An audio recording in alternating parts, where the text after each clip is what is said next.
anyway, I was talking about diet. So, I was mentioning that I'm very overweight, and so is my daughter, and it's something that we both have a relationship with food that is unhealthy. And I mentioned that to her today, and I said we're trying something new, something different, and what I wanted to do today was some exercises, because I know sometimes when I do these videos, I come across like I don't have bad days, because you guys never see them, because I'm always smiling and with a full face of makeup and my hairbrush, which I didn't do this morning. I just put my hand through it, and you know, a nice outfit, and the answers. I already have the answers because I've actually gone through. I've had one of these moments, or maybe I haven't, and you know, I've previously had one, I can assure you of that, at some point in my life. And then I've reflected and I've processed and I've researched and I've done therapy and I've done, you know, courses, and I've done my study, and I've adapted all of that to do the videos that I do for you guys. And so I thought, you know what, I'm super vulnerable today. I have just been crying, and the best thing that I can do is do some distraction techniques, do some meditation, and show you guys as well that I have hard days, and show you exactly what I do to calm myself down, and also so that you guys know that it works. I'm not sitting here telling you how to live your life, because honestly, I am not perfect, and I have bad days too, and this COVID stuff has affected us all, and you know, it is something that I believe we're all struggling with different things in our life, with financial burdens, with relationships, you know, breaking down, and I'm trying my very best to do the opposite of what I want to do, which is just escape everything, or explode or implode, you know. So I'm trying my best, but I just keep breaking out, and I've got all this hormone imbalance or something. It's just it's been really stressful, and yeah, anyway, so first, I suppose, I'm sitting at the beach, because the beach really, certain places in nature can really ground you. And I used to, when I was in a pretty bad place, I used to walk my daughter to school, and afterwards I'd sit at the beach for hours, and I'd just do meditation, and I'd breathe, and I don't do that anymore. And sometimes I realize some of the things that are missing from my routine are getting back into nature and grounding. And so the first one I'm going to do is the 5 things.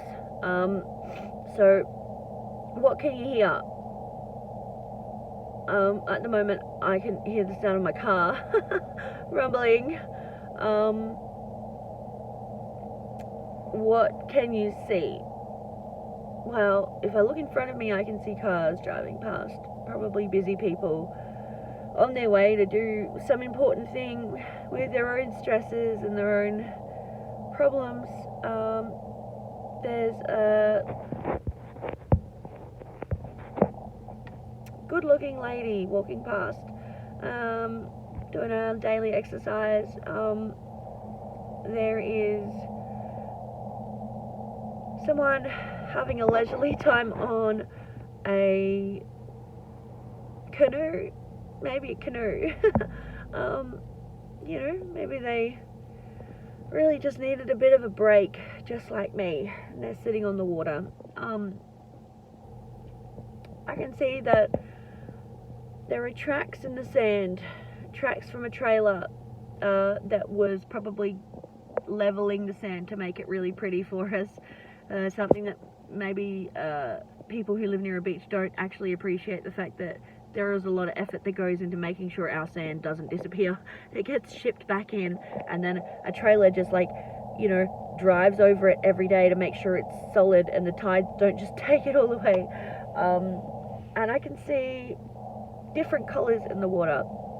I can see blues, and I can see grays. I will show you guys. And if you look out the back, you can see people having fun with their families and appreciating the hard times, I suppose, that we're having. What can you smell? I can smell my new bubblegum air freshener. It is so intense. I love it. It's better than the other one that I had, which smelled like cigarettes, and I wanted to get rid of it because I'm trying to tell myself that I am not a smoker anymore. So I'm back to putting patches on and doing the techniques that I was avoiding because they take a little bit of effort, and I didn't realize that several months later I would still have to put in so much effort to stay having quit smoking. It is one of the hardest things I have ever had to do, and obviously I'm failing at it, so it's really depressing. So what have I done? I've done see, smell, hear, touch. I'm currently touching my steering wheel, which is leather, because when I bought this car secondhand, it came with a luxury model, or whatever you would call it, you know, all the perks added, so it does feel really nice, and my hand doesn't slip continuously in summer because it gets really hot and sweaty and yucky over here, and I feel like that would be a danger for me to be driving with this. I'm losing my wheel. So glad that I got really lucky, got a nice leather steering wheel. And the last one is taste. Well, I have nothing in my mouth at the moment. I'm not eating anything. I can taste nothing. Literally nothing. So that is pretty much it. Meditation wise, I think a breather is probably good. I can tell I've already calmed down actually a little bit from just videoing and talking to you guys and working through this stuff, because I tried to get into therapy, but I couldn't get into therapy. I haven't seen a therapist for, I don't know, 7-8 months maybe even, so I've been doing really well. I haven't needed to, so, but sometimes we need to just check in with the people that have been keeping us stable, and history repeats, right? She kept me stable before, she kept me stable again. Anyway, I know that this will pass, like everything passes. Once I discuss these emotions, I'm probably going to be super embarrassed about this video, with the tears and the vulnerability and the sadness, and you know, but it's going to be okay. And I know this, and I know that I've got lots of people that love me and will talk to me. I actually had to cancel a call from my mum just before, who was trying to call me. So I'm really lucky to have people who do call me and want to check in on me, and I don't know, this time, instead of keeping it all private and calling the people that I trust and love, I decided to share it with you guys, because I just wanted you guys to know exactly what it looks like when I actually go through. Oh, you can see the beach in my glasses. Ooh. When I actually go through the motions of exploding emotionally, and what I do to make myself feel better. So let's do a final meditation briefly, and then I will probably call my mum back. because I love her. Okay. Okay, so firstly, we are going to start to breathe in slowly to the count of 4. And then we're going to try and breathe out slowly to the count of 6. Eventually, you want it to be breathe in to 4, breathe out to 8. I was doing a meditation exercise yesterday, and I just kept saying in my head, no mind, monkey mind. And then I was thinking about all my appointments, and I was like, you're failing at this.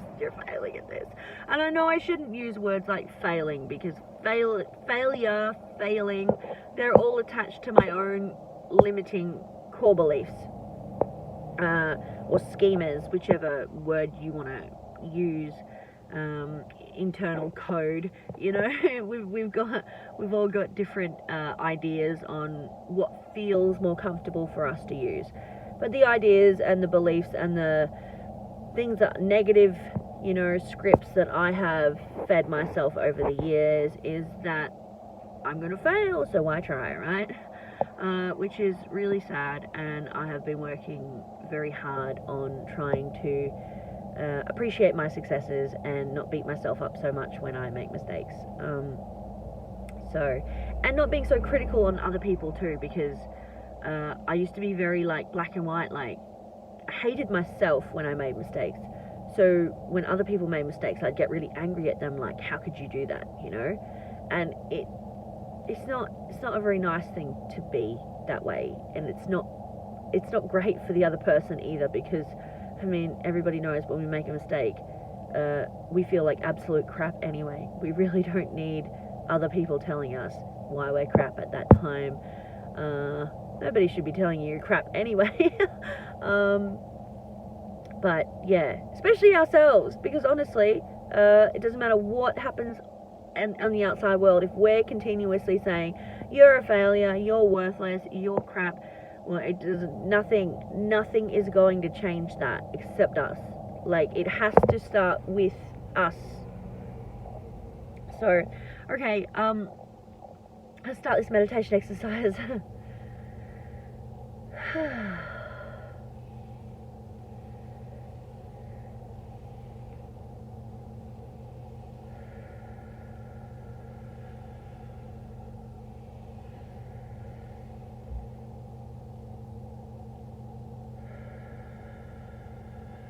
Okay, so if you feel yourself starting to get into the breath, starting to settle,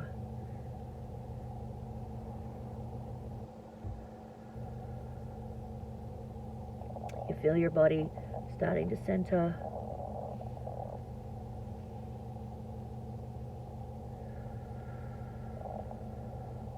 you can feel your emotions starting to appear in your body. What do they look like? Is it sunshine? Is it rainbows? Is it a box full of complicated, locked, private things? Is it a tear? For me, it's probably a tear right now, right there.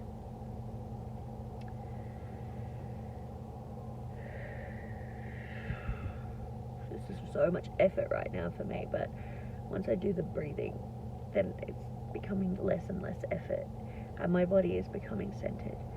Feel your bottom placed on the chair. Feel how the material feels, how heavy it is. If it's not heavy, great, good job, keep working out. Feel your back up against the chair, or if you're laying down on your mattress. Feel your lungs inflating and exhalating, inhaling and exhaling. I think exhaling is a medical term. I'm sorry.